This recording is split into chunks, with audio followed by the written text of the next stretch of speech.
we know more about how the human brain works than at any other time in all of history.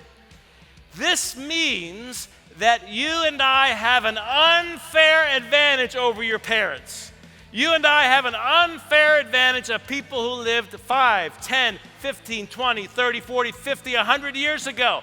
We have an unfair advantage, but you might as well be living in the dark ages if you don't know how your mind works.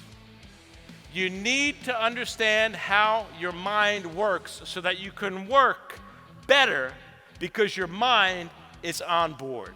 And the first thing you need to do is take care of that stinking thinking. The stinking thinking in your life, because it always creates a rotten reality. Your thoughts are the seeds. And then what you do with that initial seed, that initial thought, well, she doesn't like me, she won't say yes.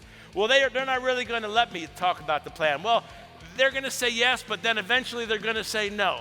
What happens is you water it, you fertilize it, and that stinking thinking grows up into a plant, and because of what's at the root, guess what comes out in regard to the fruit?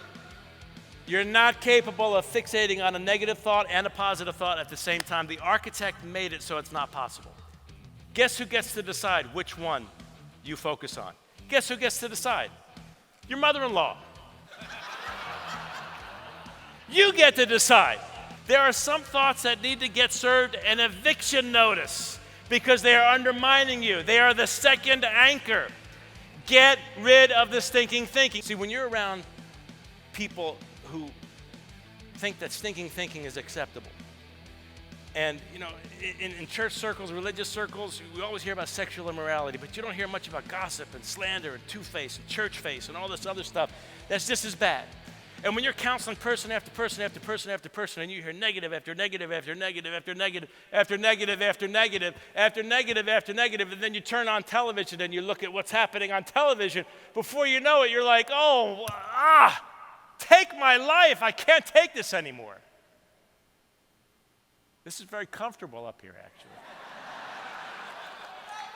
And so I had to come up with a strategy to dig myself out of that pit. And at first it was very difficult, just like when I went into the gym and began to exercise. You want to get unstuck? You want to become unstoppable? Deal with the stinking thinking. It will fight you. It thinks that it has squatters' rights to stay there. You have to take your thoughts captive before they hold you hostage.